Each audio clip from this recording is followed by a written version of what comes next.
Swayam Prabha. Digital India. Educated India.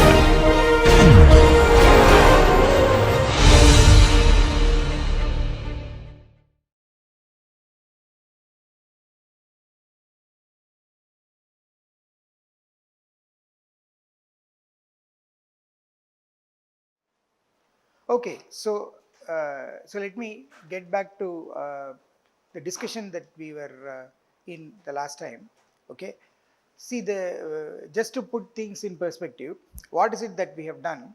Currently we are looking at various avatars of curves, and when I say avatars of curves, I mean uh, not geometrically but analytically, namely how you can write the equation of a curve using a formula or a function. Okay, so and see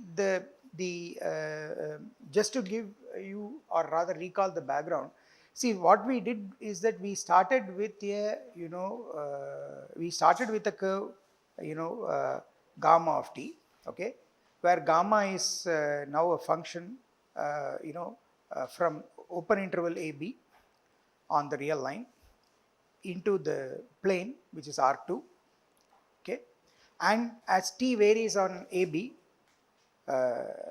so this is the real line, and you have t here, then gamma t varies on this curve. So you get the point gamma t. So let me put it here.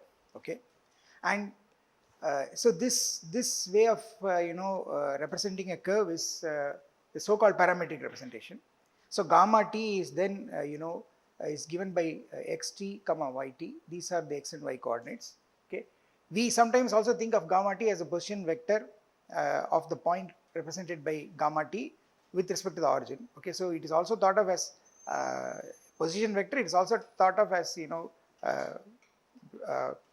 given by two components or coordinates. Okay, now you see what we did is that if you take a point corresponding to t, let us say gamma t, okay, then we derived the formula for the radius of curvature and the curvature. So the radius of curvature was at t was defined to be 1. So let me write it like this. The radius of curvature is r of t. Okay, and reciprocal of that is the curvature. Okay, and the way the formula for this that we derived was you take gamma dot cross gamma double dot, take the norm of that and divide by norm gamma dot the whole cube. We derived this. Okay, where if you write it in, so where this gamma dot means d gamma by dt and gamma double dot means d squared gamma by dt squared. Okay, and of course this turned out to be x dot y double dot minus y dot x double dot, norm of that divided by this will become x dot squared plus y dot squared to the power of 3 by 2. Okay, so we derived this, and the important thing here is that there were two important things that we had to assume about gamma. The first thing is that gamma is second continuously differentiable with respect to t. That is required because second derivatives are involved. Okay, and we will always follow this convention that whenever we assume the existence of a certain derivative, we will also assume it is continuous. Okay, we don't want to think of a derivative function which is not continuous. So you need second derivatives to get the formula for the curvature, and therefore they also need to be continuous. So gamma is second continuously differentiable. Okay, so we write this as gamma belongs to C2 of AB, where C2 of AB is the functions from AB, the open interval AB, into the plane, which are second continuously differentiable. All right. Now that is not the only condition. There was another condition that the tangent vector of gamma, namely the velocity vector gamma dot, that should not vanish. So we needed the formula for curvature needed these two things. You needed first that gamma is second continuously differentiable. The second thing that you needed was that gamma dot is never zero. We needed this, And remember, gamma dot is d gamma by dt is, if you want to think, if you think of t as time, then d gamma by dt, gamma is a displacement if you think of it as position vector. D gamma by dt is therefore the instantaneous velocity, okay, and you don't want the instantaneous velocity to be 0, okay. And why is that? Because you see, gamma dot is simply, if you since gamma is x comma y, gamma dot will be x dot comma y dot, okay. And you see, what is the term appearing in the denominator of curvature? It is x dot squared plus y dot squared, okay. And what is that? That is norm gamma dot. See, norm gamma dot, which is the modulus, the magnitude of the velocity, is the speed, and this is the speed, and this should never be 0, okay. And you see, the speed term comes here in the denominator. So you see, for doing this, deriving this formula, we need these two hypotheses. You need that the function is second continuously differentiable, okay. That you should already expect, because you know, curvature, I told you, is essentially given by the second derivative, so you need twice differentiability, okay. And the second important thing is that, you know, the velocity should never be 0, okay. So you need that. Now you see, but I should tell you that, if you recall, how did we get this formula? We got this formula in a completely geometric way. What we did was, we computed the normal at the given point, then you computed the normal at a nearby point, and these two normals meet at a certain point, and now you make the nearby point tend to the given point, and prove that this point of intersection actually limits to a certain point. That point becomes the center of curvature, okay. And once you know the center of curvature, you know the circle of curvature. It has to pass through the given point, and the distance will give you the radius of curvature, reciprocal of which will give you curvature. So everything is done, okay. So it is by a geometric process that you got this formula, okay. But since this analytic expression for the curve as written as parameterization gamma of t was involved, you needed to put conditions on that gamma, okay. Now the point is, already there is a question. There are at least two questions that you can immediately think of. One of the questions is, you know, the following, namely, see, the same curve can be given by different parameterizations, okay. Because if the curve is given by a parameter, you can substitute the parameter with something else, which is a function, and then you can get a different parameterization. Now if you change the parameterization, that means you are changing gamma. But if it is the same curve, geometrically it is the same curve. So you see, all these geometric notions of center of curvature, radius of curvature, etc., circle of curvature, they should not change. But you see, the formula that we have derived depends on gamma. So if you look at this formula here, you see this depends on the expression for gamma. So if there is a gamma 1 also, which is giving this, tracing out the same curve, okay, then you will get the same kind of expression with gamma replaced by gamma 1. But potentially gamma 1, its x and y functions, coordinates, they may be different. So what is the guarantee you get the same thing? You should get it, because finally it is geometrically defined. So this is one thing that you have to worry. The way we have defined it, okay, the way we have approached it, there is a problem if whether when you change the parameterization, whether you will get the same radius of curvature, etc. Okay, that is one problem. Then the other problem is, what is it? Is it true that every curve has a parameterization? That is one problem. That is one other problem. Is this the only way you write curves? So that's why I was discussing there are several avatars of writing a curve. This is of course the standard one, writing the curve as a parameter. But I told you that there are two other avatars. Okay, and if you write the curve in those avatars also, you should be able to get the formula for radius of curvature, center of curvature, and so on and so forth. And so I told you that there is also this, the simplest way of looking at a curve. Of course, let me hurry to say that when I say various avatars, these are based on the various ways in which we mathematically or analytically write a curve. express a curve which we know geometrically. See, the curve may be something like a circle, okay, a parabola or an ellipse. If it is a three-dimensional, if it's in 3D space, it's a helix. You may know it, but trying to write it down analytically involves writing functions. And when you, one of the ways is write a parameterization. That also involves functions. Now the problem is that no matter what parameterization you use, these things like the center of curvature, radius of curvature, they should not change. Okay, so there is something that we have to worry about. Okay, so I was telling you last time that there are two other avatars of writing analytically a curve. The first one is so let me just show you this that I told you last time. The simplest avatar is this. You think of the curve as the graph of a real valued function of a real variable.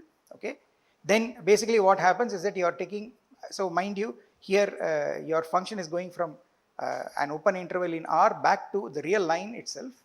Okay, and for every x here in R in this interval, you get fx, the function value. Now what you do is you have to draw the graph of this function. So this is just the graph of f. When you draw the graph, of course you get a curve. So the simplest way of thinking of a curve in the plane is a graph, all right, graph of a function. So in this case again, the question is you want to get hold of the terms, formulas, etc. for radius of curvature, etc. So what you will do is that because we are always used to parameterizations, you look for a natural parameterization, and that natural parameterization is always available. The parameterization is already given. The x coordinate is of the point on the graph is just the x coordinate itself. The x component is just the x coordinate. The y component is f of x. So the point is that you can write the the parameter, you can take it as x itself. T can be taken as x itself, and this gamma t can be simply taken as x comma fx with x itself as a parameter. If you do that, then you can use the parametric derivation that we did.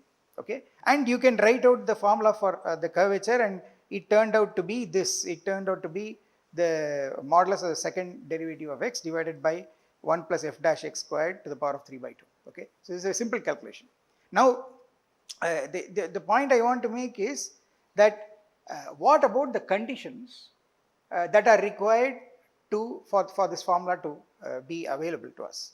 The conditions in the parameterization are that the parameterization should be second continuously differentiable, and the velocity vector should never vanish. So in this case, what happens is second continuously differentiable here essentially means that this function pair x comma fx, that has to be second continuously differentiable with respect to x. The first entry is x, that is just x going to x is just identity function. It's a polynomial of degree 1 if you want. So there's no problem. It's infinitely differentiable. Okay, and the second one is fx, and fx as a function of x, you want that to be second continuously differentiable. That means what? F dash x, namely df by dx, and f double dash x, which is d squared f by dx squared, they must exist and they must be continuous. Okay, so you have to put that condition. So that's what it means. So essentially what it means is that the condition that the curve, you are able to use the formula for curvature, you need f to be C2. It should be second continuously differentiable on AB. Okay, and mind you, here this f is only a single variable function, and it's taking only scalar values. Okay, it's only taking f is taking only scalar values. All right. Now, what is the other condition you need? The other condition you need is that the velocity vector should never vanish. But what is the velocity vector? The velocity vector is, you see, if x comma fx is a parameterization, then the velocity vector is given by differentiate both components with respect to the parameter. Here the parameter is x, so do d by dx, and what you get is you get gamma dot is this is your velocity vector, and you see the first component is 1, therefore it will never vanish. Okay, the first component is always 1. Therefore, moral of the story is that in this avatar, it's very nice. You don't have to put the additional condition that the velocity vector never vanishes. It's always there for you. Okay, and this is the simplest case. All right. So this is what happens here. Then, of course, I was talking about the third avatar. Okay, where you are trying to look at the curve as a as a level curve of a function of two variables. Okay. So, for example, if you take the circle x squared plus y squared equal to 1, circle centered at 0, 0, radius 1 on the plane, okay, then you can take this x squared plus y squared as f, then that gives you a function from R2 to R. Basically, it sends x comma y to the value x squared plus y squared. Okay, and what you are doing is that you are looking at the locus where f is equal to constant. Okay, and the locus where f is equal to constant is exactly the points which satisfy x squared plus y squared equal to constant, and if that constant is positive, you see this is a circle. Okay, so you get the curve in this form. This is the third avatar, which is given by now what is called an implicit equation. Okay, what is happening is that the curve you are not able to write y is equal to fx.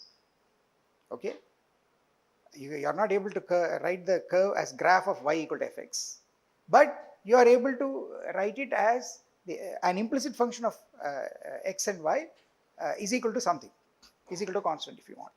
So it means you have an implicit relationship. Okay, and of course, therefore you see what you will expect is, suppose I give you a curve like this. Okay, I have to look at these two conditions. First of all, I need those two conditions, that you need second continuous differentiability. Okay, then the other condition is the velocity vector never vanishes. You need that. Now I want to bring this point here. So let me make a definition. This velocity vector not vanishing, which is a property of the way you have written the curve using equations, I want to say that this is an analytic kind of condition, as against a geometric condition which is that the curve is smooth. Okay, so we will call a curve to be analytically regular at a point if at that point, okay, the velocity vector doesn't vanish. Okay, and we will call a curve geometrically regular at a point if at that point it's basically smooth, there is a well defined tangent line. Okay, and the fact is that these two are equivalent. Okay, geometrically you take a curve. Basically I am saying that the condition is that at that point it is smooth. So at that point there is a well defined tangent, and I want this, not only that, actually I want these tangents to also smoothly move as the point changes. Okay, this is the condition that I want, and this is a completely it's the smoothness condition. Okay, the existence of a tangent at a point and that of a continuously existence of a tangent at a point for the graph of y equal to fx actually means that f dash exists at that point. And if you want this tangent line to move continuously, that is its slope to change continuously, you are just trying to say that f dash must be continuous for the graph of a function y equal to fx. Okay, so this is a completely geometric thing. All right. So and the big deal is that both of these are equivalent. Okay, and the moral of the story is that you can always move to a representation where the curve is the graph of a function, and therefore this velocity vector being not zero is something that will come automatically. Okay, so you must understand that this is something that is coming naturally. All right, so let me write this down. So here is so I'll just put it like this. Definition one.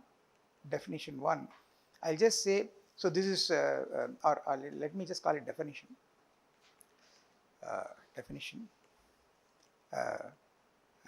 Geometric regularity.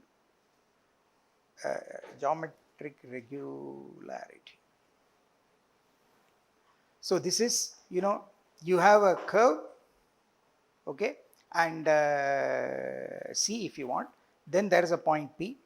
Okay, the curve C is said to be geometrically regular at the point P if in a neighborhood around that point P, okay, in the vicinity of the point P, a proper tangent exists to the curve, and these tangents move continuously.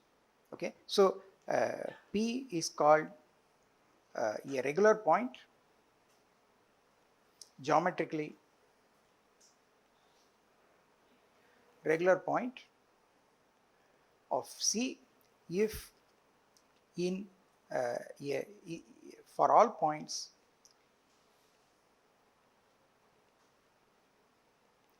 sufficiently close to P and including P, okay, there is a well defined tangent line to C at these points and further these tangents vary continuously with the point. Okay.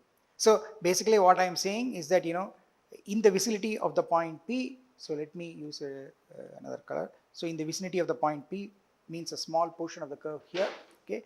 What should happen is that you pick any point there, you should have a well defined tangent. Okay. So this is P prime and this is tangent at P prime.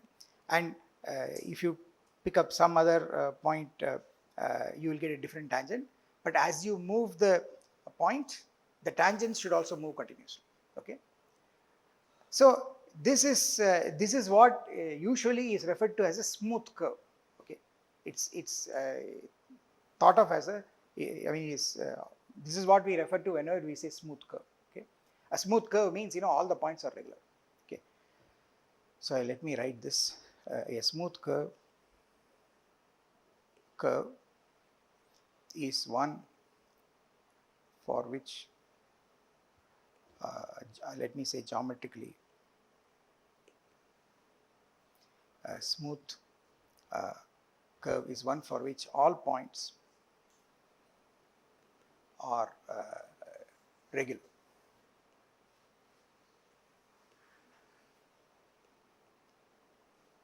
Okay.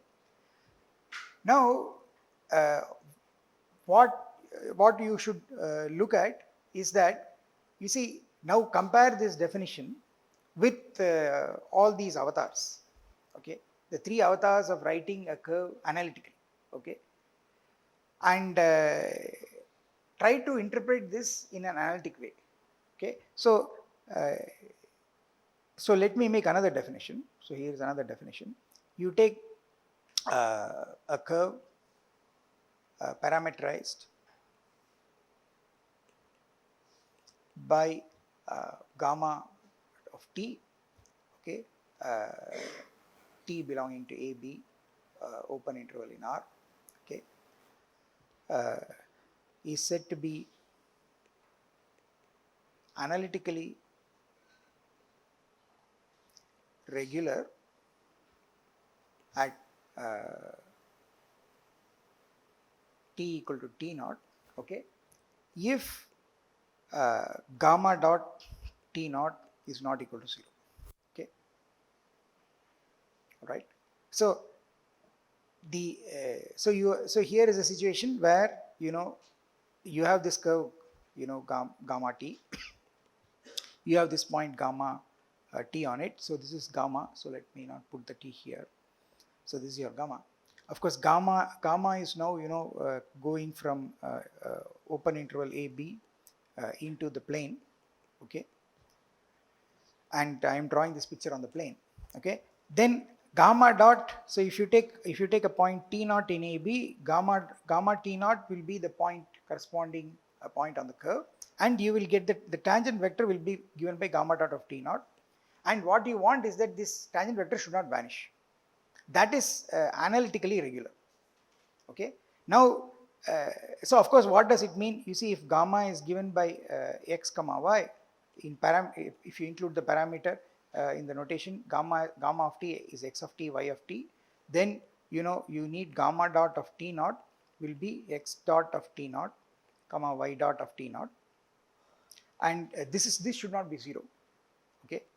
and this is equivalent to saying that the speed, the instantaneous speed is not 0. So the speed at t naught, which is norm gamma dot of t naught, which turns out to be it will be square root of x dot of t naught squared plus y dot of t naught squared. This is not equal to 0. Okay. Now, one thing is very clear. If a point is analytically regular, okay, for this parameterization, okay, then at that point there is certainly a tangent. That you are saying that there is a tangent vector, all right. And of course, I will always assume, that these tangent vectors vary continuously.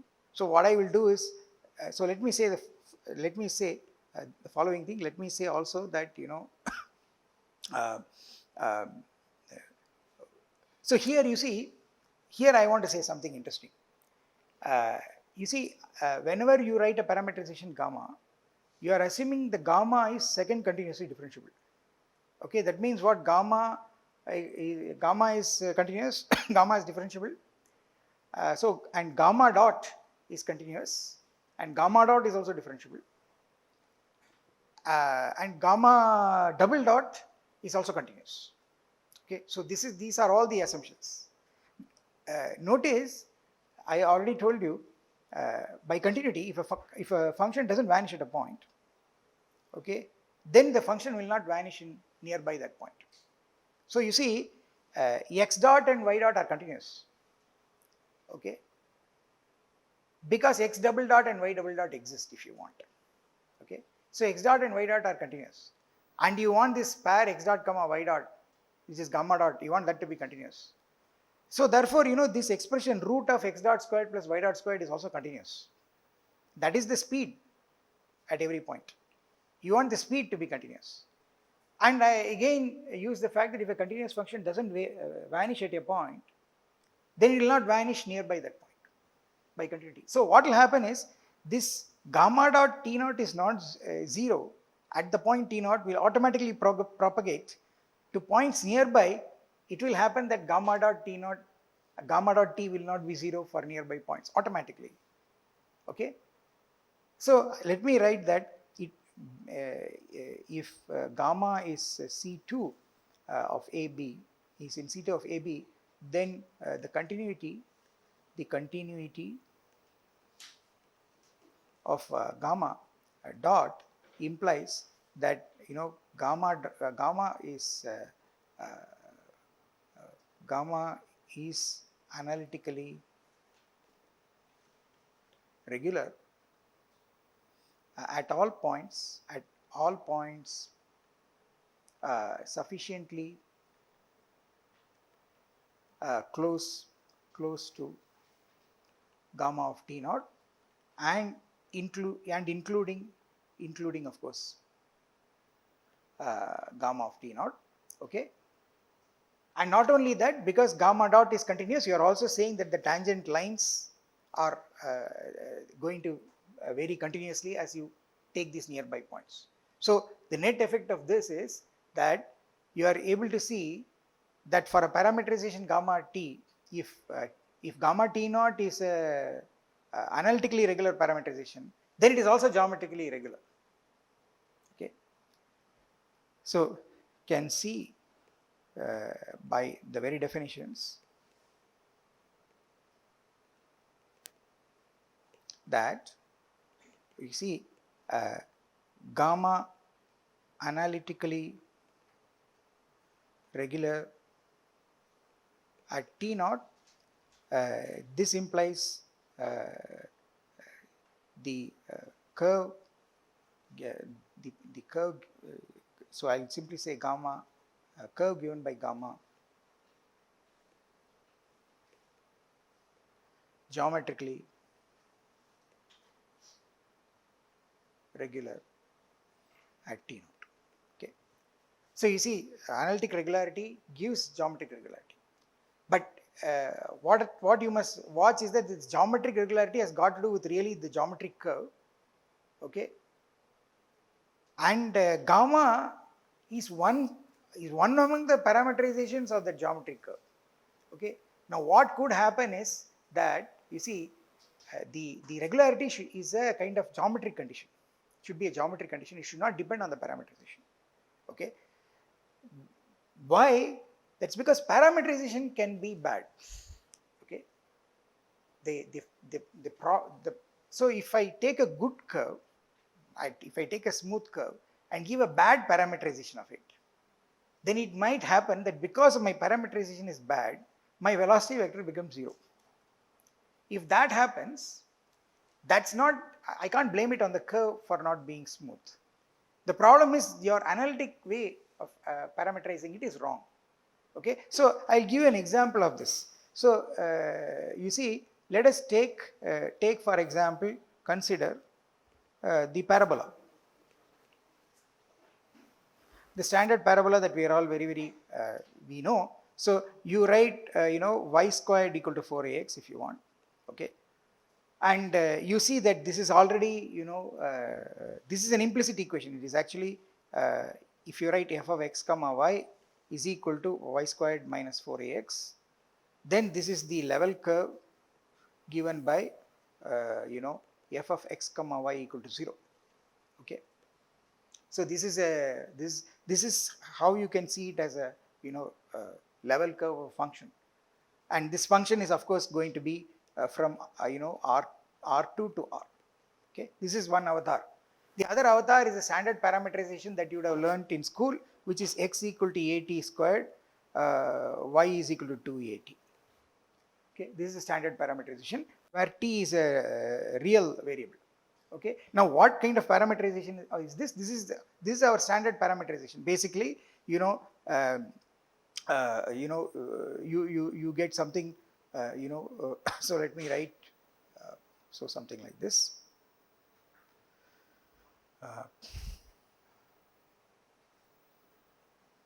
Let me try to draw a nice diagram. Okay, you have something like this, and any point on this is given by at squared comma 2at. Okay, that's how you give it, right? This is your, so if you write it like this is your gamma t. Then your at squared is x of t, 2at is y of t. Okay. Now what is nice about this parameterization? The nice thing about this parameterization is you calculate the velocity vector. You will see that gamma dot of t will be x dot t, y dot t, and what will I get? I will get mind you, dot is d by dt. Therefore, this is 2at comma 2a. Okay, and of course a is assumed non-zero. All right. So therefore, what happens is that this is not equal to 0. This second term. All right. And therefore, what does it mean? It means that your gamma dot never vanishes. Okay, that the velocity is never 0. Okay, therefore this parameterization tells you that the parabola is analytically smooth, and analytically smooth is the same as geometrically smooth, so everything is nice. And geometrically it is of course smooth. This curve is smooth, you can see that. Okay, so this implies that the parabola is both analytically and geometrically regular. Okay, you get that. But watch what happens if you tweak the parameterization. Suppose I write, suppose I take this, but take t equal to u squared, substitution. Okay, and make u to be real. All right. Then what happens? You see your x, you get a new parameterization that will be given by gamma is equal to gamma of u. Okay, which is just substitute t equal to u squared. So it is the original gamma of t, you put original gamma of u squared. Okay, that means I have to put instead of, so x was at squared, so I put t is u squared, it will become a u power 4. Okay, and the y function y component was 2at, so it will become 2a u squared.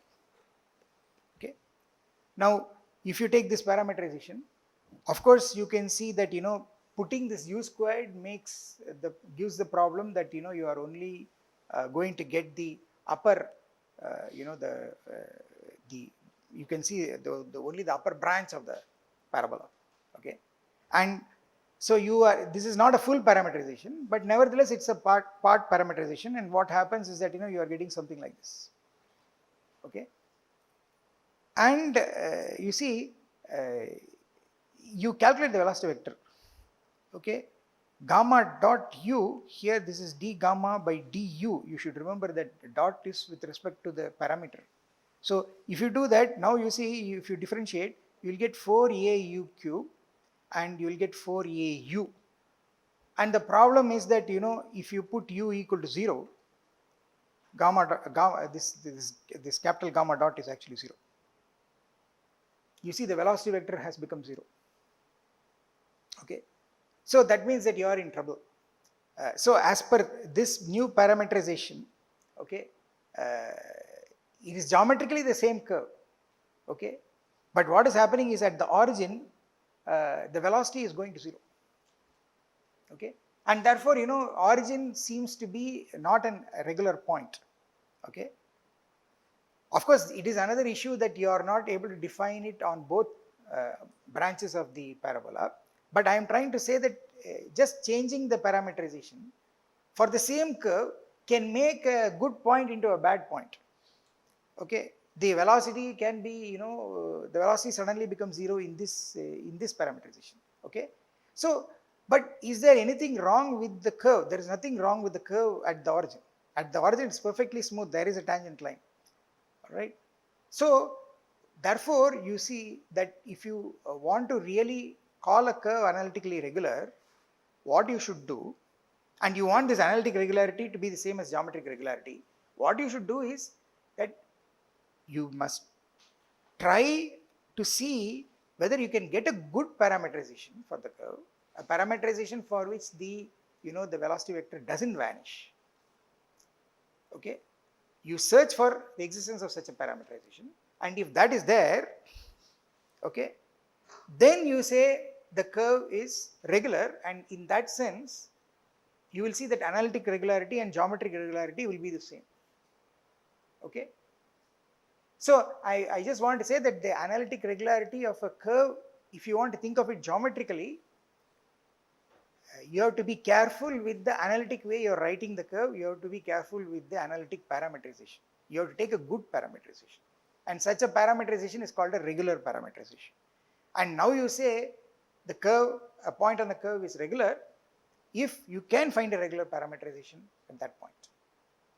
And if you make this definition, you have thrown out this pathological behavior that a point is becoming bad because your parameterization was wrong or your parameterization was bad, okay.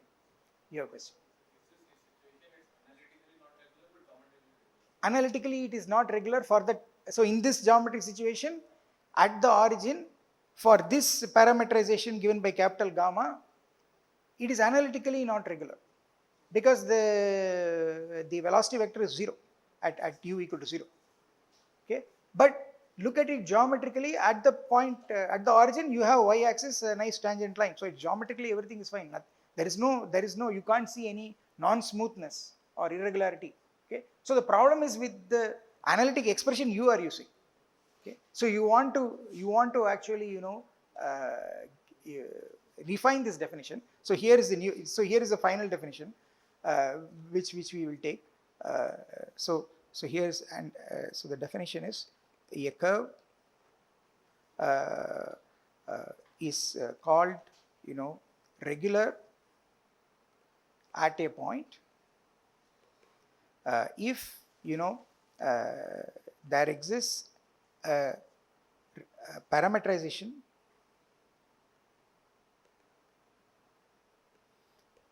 at that point, parameterization in a neighborhood of that point, or in the vicinity of that point,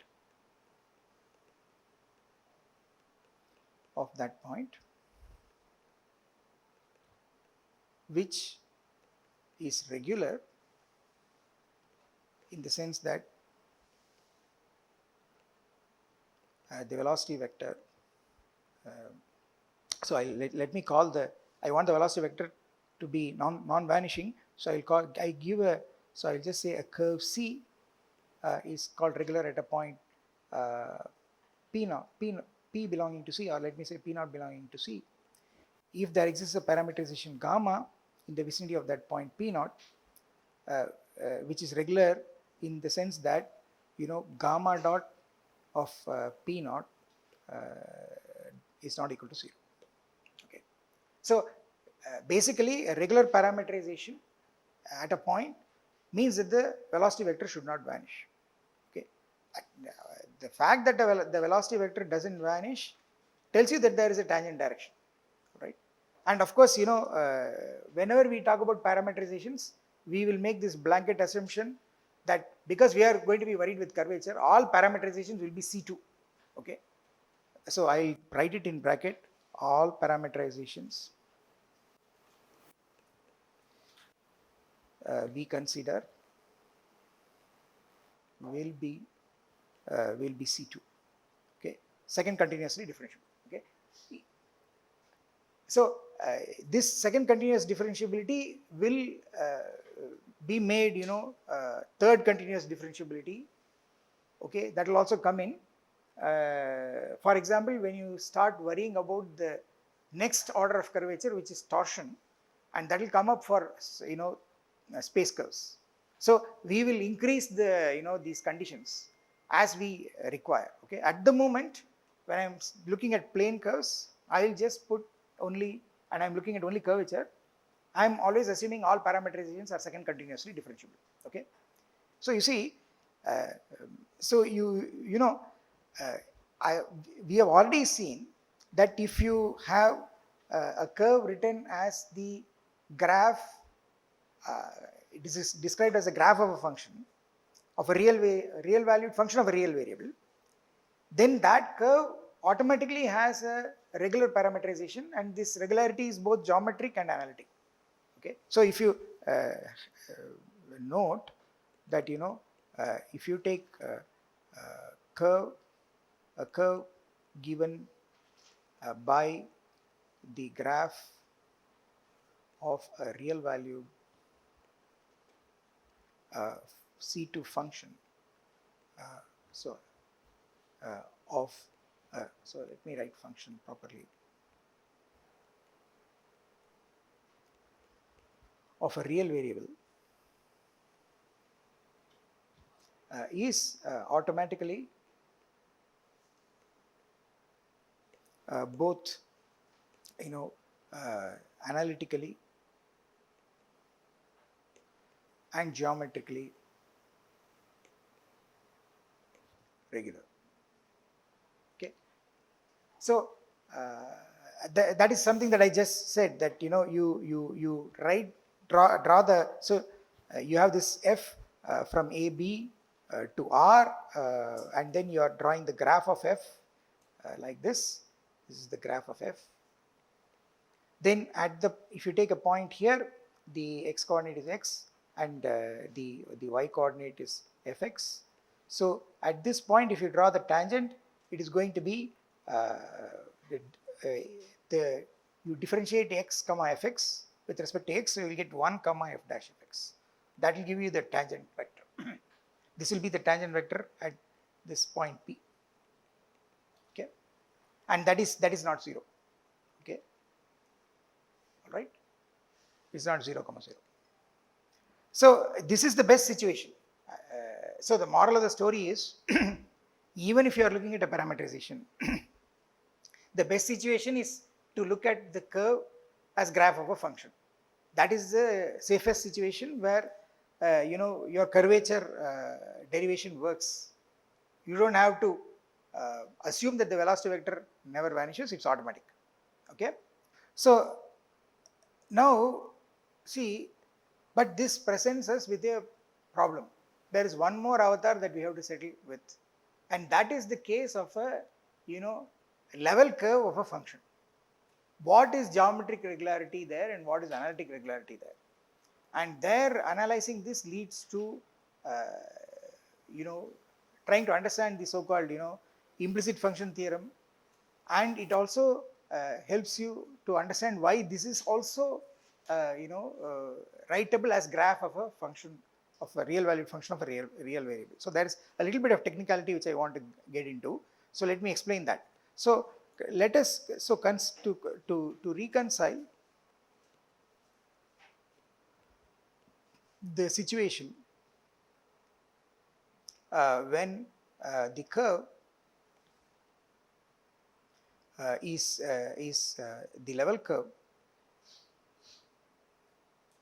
of a function. So in this case also you want to understand what is geometric regularity, what is analytic regularity. Okay. So you are having, so you have, this is a picture, you have this function capital F, which goes into R, goes into the real line. So mind you, F is going from R2 to R. Okay. So you always please understand that the functions are all going from different dimensions to different dimensions. When you think of the curve as graph of a real valued function of a real variable, essentially you are going from R to R. When you think of the curve as parameterized curve in the plane, then the function gamma, the parameterization goes from R to R2. And now what is happening is, when you are thinking of it as level curve of function, the function is now going from R2 to R. Okay, so there are three cases: R to R, R to R2, and R2 to R. Okay, and all these three different situations you should be able to handle. Okay, these are the most common situations. Okay, if you want to analytically express the curve. All right. So you take any point x comma y, then what you do is you get this value f of x comma y. Okay. Then if you write the locus, look at the locus, f of x comma y is equal to c. Okay. Then what does it mean? It means that this is the level curve. This is the level curve for the value c. The value c of the function f. So basically what will happen is that you will get you should expect to get a curve like this. Okay. And of course I am drawing a nice picture which is like a loop. Okay, but it may or may not be like that. It could be in pieces also. Okay, and the way the picture that I have drawn is bounded, but it could be unbounded also. Okay, for example, if I had taken the function to be x squared minus y squared, and the level curve for the value 1 is x squared minus y squared equal to 1, that's hyperbola, and it's not bounded, and it's also not connected, it's in two pieces. So this is a very ideal kind of picture, but don't worry about the picture. The point I want to make is that you are getting curves. Now what is the geometric regularity, what is the analytic regularity at a point? See, if you take a point here, the geometric regularity is that I should be able to draw a tangent at this point. So if P is the point here, I want this tangent line at P. Okay, and mind you, I'm not worried about I'm not really worried about having a tangent vector or something like that. Geometrically, smoothness is that I should have a tangent line, and if you want this smoothness to vary continuously as I move the point P, at least in the vicinity of the point P, okay, if I go to nearby points, this tangent line should move continuously with P. Okay, there should not be any jerks. Okay, that's what is geometric regularity. So basically geometric regularity is the existence of this tangent line, and it's varying continuously in the vicinity of P. But how will you interpret this? You have to link this analytically with this expression f, which has given you this locus. Okay, so if you remember your first course in multivariable calculus, then what happens is that you see the gradient of a function always gives you the direction in which there is maximum increase or decrease in the value of the function. Okay, and that direction will always be normal to the direction where the function is constant. Okay, the gradient is always normal to the level sets. So if it's a function from R2 to R, okay, the level sets are curves, so they are called level curves, and the gradient, which is just first derivative, okay, that is normal to the level curves. And this happens in higher dimensions also. If you take a function from R3 to R, from 3-dimensional space to R, then if you look at the level set, the function value is constant, you will get a level surface. F of x comma y comma z equal to constant will give you a surface, and for that surface the gradient, which is fx, fy, fz, where fx means dou f by dou x, fy is dou f by dou y, and fz is dou f by dou z, okay, that will give you the normal to this level surface. So the fact is that the existence of the tangent is the same as existence of the normal. Okay, so you should have a normal at this point, and this normal at this point is given by calculus to be given by fx comma fy. This is the normal direction. Okay, and where of course this fx is dou f by dou x, and this fy is dou f by dou y. Okay, so you see, now look at this condition. I want to say that the point P is geometrically regular. What do I need? I need that this tangent should exist, and this tangent should move continuously as you move P close to P. But that is the same as saying that at the point P the normal should exist, and the normal should move smoothly, continuously, okay, as the point P moves close by. So what does it mean? It means that this fx and fy, they should be continuous in the vicinity of that point. Okay, and not only that, you want the normal. You see if you think of the normal vector as given by these components, when is the normal vector not going to exist? If both of them are 0, 0. If fx is 0 and fy is 0, then you are in bad shape. Okay, then it means that there is no, you cannot define a normal, because you cannot define a slope for that. And if you cannot define a normal, that's as good as saying that you cannot define a tangent. Okay, so therefore you see the following thing.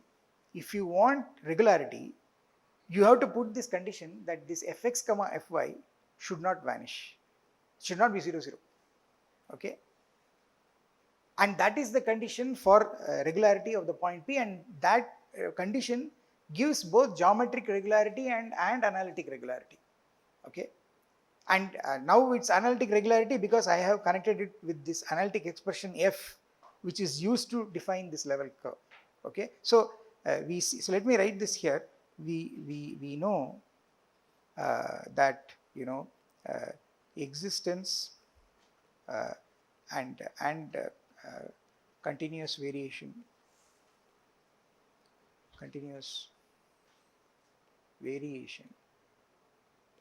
of a tangent at P, a tangent TP at P, and of T Q for Q nearby P, okay, is equivalent to fx comma fy not equal to 0 comma 0 at P. Okay, why? Because since grad f, okay, which is fx comma fy, is the normal direction.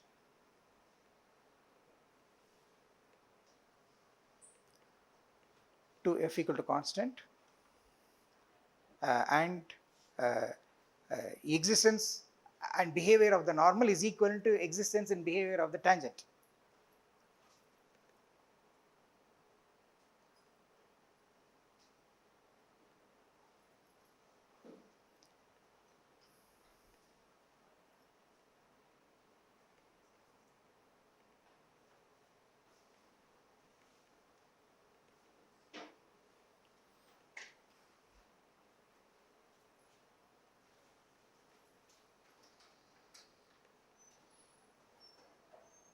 okay. So you need this condition fy is not 0, okay. But now go back to our ideal situation, okay. The ideal situation is what?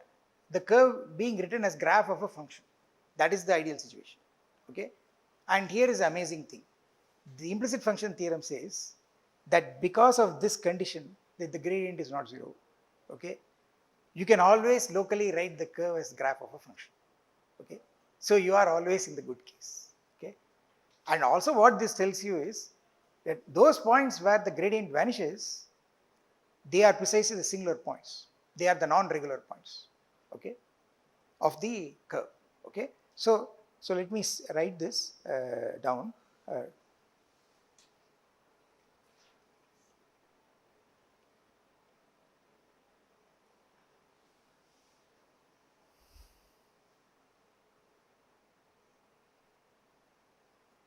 Yeah, and for so I want I also want fx fy. So fx fy should be non-zero, and if I want this non-zero nature to propagate to nearby points, I will need that f is at least c1. Okay, so I'll just put it in here with f belonging to c1. Okay, okay. First continuously differentiable. Okay. So, let me do the following thing. So here is a fact. So here is the interesting thing. So here is a theorem. So theorem. This is the implicit function theorem.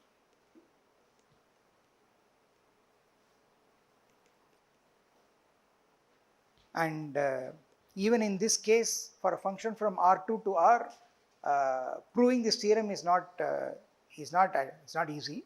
It's not straightforward. It involves work. Okay, but we will of course assume it as something that we take for granted from multivariate analysis, multivariable calculus, if you want. Okay, so what is this? So before I go to this, I want to look at a very simple locus, namely the circle, as the level curve, okay. And literally, if you understand what's going on there, that's exactly what the theorem also says. So you see, so let me draw this. Circle. Okay, so centered at 0, radius 1. So let me at least say just in words. We will get into details in the next lecture. What this implicit function theorem says is that whenever the gradient doesn't vanish, that portion of the level curve can be written as graph of a function. Okay, always. And therefore you are in the best situation, because for a curve given by graph of a function, automatically the velocity vector will not vanish. And so all our arguments, derivations for curvature will hold there. So what has happened is that the upshot of the story is we will be dealing only with regular curves. Okay, and the regularity of the curve is automatic if it is a graph of a function. Okay, it is automatic if the parameterization is good, if it is a regular parameterization, and it is also automatic if you are looking at a level curve given for an implicit function, okay, with the function being good in the sense that the gradient never vanishes. Okay, so these are all equivalent conditions for geometric regularity. Okay, and under these conditions, you can define the curvature. All right. So I will stop here. Okay, we will continue in the next lecture.